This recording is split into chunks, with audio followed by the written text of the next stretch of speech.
I've been on a mission lately to come up with a perfect potato side dish, and I believe that these crispy crushed potatoes are the answer to that. These potatoes have a delicious, crispy exterior to them, and the interior of them is buttery smooth. Fingerling potatoes are the perfect potato for these crispy crushed potatoes because they have a great potato flavor and they hold their structure really well. The secret belongs in, yes, the potato selection and also cooking it in beef tallow. So the first thing that we need to do is blanch these potatoes in salted boiling water until they are fork tender. This generally will take about 8 to 10 minutes. You can see that these potatoes are different in size, so these smaller ones are obviously going to cook a little bit quicker than these bigger ones. So just make sure to keep an eye on them and pull the smaller ones out first. So let's talk about other ingredients you're going to need real quick. I have a shallot we're going to slice really thin, red chili that we're also kind of give a nice little julienne to, slice the garlic really thin, and some fresh rosemary, and the fat of choice is some tallow. One thing that I love about this dish is how simple the prep work is. We have a shallot that we need to julienne, a pepper that we need to julienne, garlic that we need to slice, and rosemary that we need to chop, and that's it.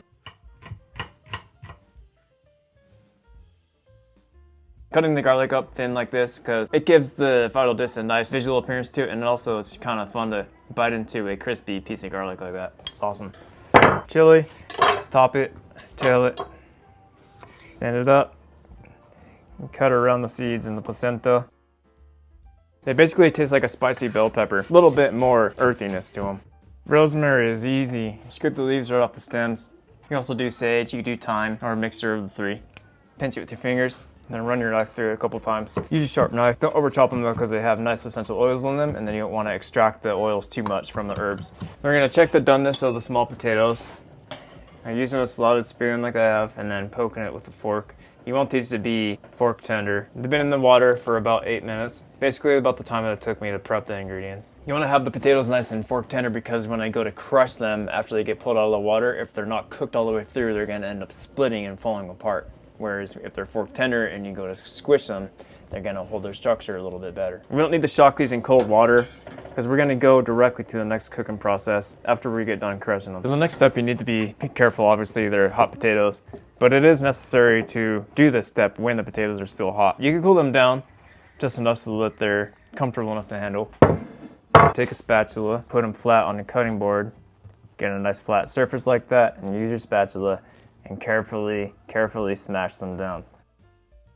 Just like that. That's perfect. They're very delicate at this point, so when they go to hit the pan, you want to make sure that you're being super careful with them because you don't want them to completely disintegrate and fall apart. So the cool thing about doing the potatoes this way is they have that nice, beautiful, creamy interior. They're gonna get a nice, crispy, caramelized edge on the outside. What I like to do is kind of rock the spatula back and forth in a circular motion, put even pressure all the way around it. When you're doing this, the spatula might have a tendency to get a little hot, so what you could do is put the spatula down on the potato and use a kitchen towel so that you don't burn your fingers. It's gonna make your life so much easier when you have everything pre-cut, ready to go within arm's reach. We have the shallots, we have the peppers, we have the garlic, we have the rosemary, we have the tallow, some salt, black pepper to finish. I have this cast iron pan warming up medium-low heat for the past 5 minutes. So it's basically to the point where it's starting to smoke, which is what you want. You want it to be super hot, and you want a good amount of fat in the bottom of the pan,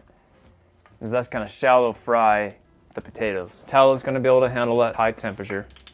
So now we put the potatoes in. And you want to use a cast iron pan for this, if you have one, either that or a heavy-duty carbon steel pan, because you don't want these potatoes to stick. Should be just enough room in the pan where you can fit all the potatoes in. And the cool thing about the potatoes still being warm is that you're not going to shock the temperature of the pan too terribly much when you drop the potatoes in. If you drop the pan temperature too much, the potatoes will have a tendency to stick. So you want to hit them with some salt, a little bit of freshly cracked pepper.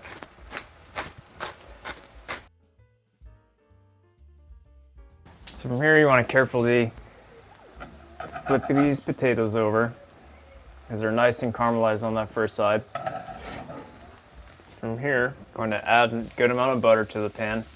Add the rosemary, good handful of the shallots, the peppers, and the garlic. This is all going to cook all at the same time. Salt the peppers, salt the shallots, the garlic. It's going to pull out flavor from them. You don't want to rush this. You don't need to go on super high heat. You want to be able to just cook them nice and slowly, get that nice caramelized goodness on the outside of the potatoes. You want to cook the shallots and the garlic until they start to turn translucent and cook the rawness off the peppers. By now, your house is going to be smelling freaking amazing, dude.